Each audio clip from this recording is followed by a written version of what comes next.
সকলকে অনেক শুভেচ্ছা।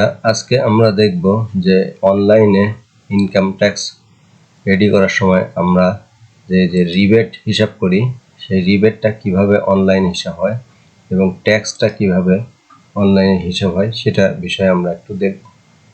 আমরা প্রথমে এখানে যে ট্যাক্স পেমেন্টের ক্ষেত্রে আমরা যেহেতু হিসাবটা করে রেখেছি, তো এখানে দেখাচ্ছে যে ইনকাম ফ্রম ফাইন্যান্সিয়াল অ্যাসেট, এটা এক্সেম্পটেড ইনকাম এবং জিরো রিটার্নের ক্ষেত্রে। তো এটা ফাইন্যান্সিয়াল অ্যাসেট থেকে ইনকাম দেখাচ্ছে 5,79,090 টাকা। এর মধ্যে এই যে ট্যাক্স এক্সেম্পটেড ইনকাম আছে 1,50,000 টাকা। আর এখানে রিবেট দেখাচ্ছে যে 4,122 টাকা। এটা কিভাবে অনলাইনে ক্যালকুলেশন হয়ে বের হলো সেটা আমরা দেখব। আমরা আমাদের রিবেটটা এখানে দেখি। রিবেট আমরা সাধারণত পাবো যে এখানে যে কয়েকটা থেকে, যে লাইফ ইন্স্যুরেন্স এখানে যে 60,000 টাকা এখানে অ্যালাইবল অ্যামাউন্ট, যেহেতু পলিসি ভ্যালু 7,20,000 এর 10% 72,000, এখানে প্রিমিয়াম পেড ম্যাক্সিমাম 72,000 হতো, তার থেকে কম, এজন্য পুরাটা এসছে। আর ডিপিএস এর ক্ষেত্রে ম্যাক্সিমাম 1,20,000, এখানে ডিপোজিটের যদিও বেশি 1,20,000 এসছে। আর সঞ্চয়পত্রে ম্যাক্সিমাম 5 লাখ, টোটাল এসছে 6,80,000 টাকা। এটা total allowable investment for rebate.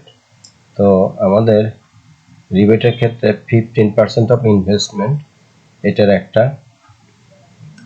নিয়ম আছে।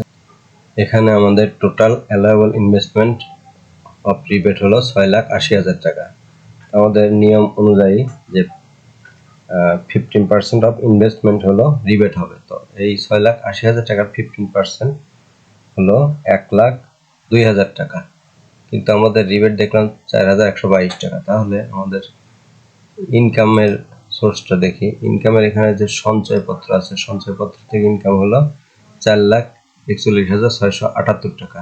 এই টাকা এবং এই যে interest from bank and financial investment, এখান থেকে ইনকাম হলো 1,37,412 টাকা।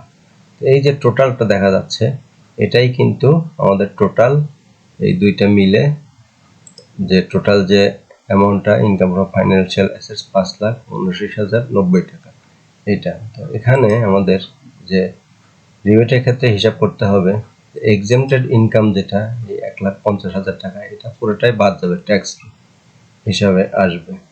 আর হলো ফাইন্যান্সিয়াল অ্যাসেটসের মধ্যে সঞ্চয়পত্র যেটা, সেটাও কিন্তু সম্পূর্ণ ট্যাক্স ফ্রি, 4,41,678 টাকা। তাহলে এখানে ইনকামের মধ্যে শুধুমাত্র থাকলো এই যে ফাইন্যান্সিয়াল ইনভেস্টমেন্টের ফিক্সড ডিপোজিটের যে টাকাটা, সেটা 1,37,412 টাকা। এটারই কিন্তু 3% অ্যামাউন্ট হলো 4,122 টাকা। এই জন্যই কিন্তু এখানে আমাদের যে ট্যাক্স এর ক্ষেত্রে এখানে রিবেটের পরিমাণ দেখাচ্ছে 4,122 টাকা।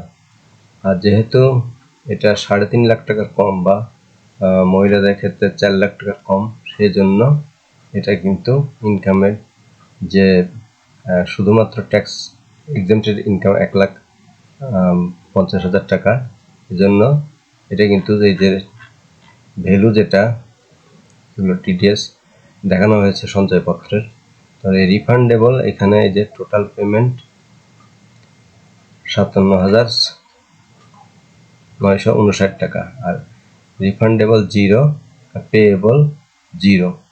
এখানে কিন্তু টোটাল মানে এখন এই যে আমরা যদি সঞ্চয়পত্র এখানে প্রসিড দেই, তাহলে এখানে কিন্তু এটা দেখাবে। এবং এখানে যদি আমরা রিটার্ন ভিউটা দিয়ে এটা যদি আমরা এখান থেকে রিটার্ন সাবমিট করতে চাই, তাহলে কিন্তু সাবমিট করতে পারবো। আরেকটা বিষয়, যে amount of tax carried forward 163.8, এই যে 10,791 টাকা, এটা কিন্তু অ্যাডভান্স হিসাবে দেওয়া হয়ে গেল। এটা সামনের বছর আবার এটা অ্যাডজাস্ট করা যাবে। এখন যদি আমি সাবমিট দিই, তাহলে ইয়েস দিলে সাবমিট হয়ে যাবে। আর আমি এখানে নো দিচ্ছি।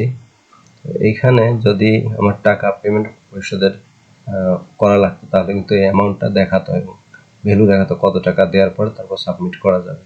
তো এভাবে আমরা কিন্তু আমাদের ইনকাম ট্যাক্সের ক্ষেত্রে সহজেই এই যে রিবেট যে ভ্যালুটা, নির্ণয় করতে পারি। ধন্যবাদ সবাইকে।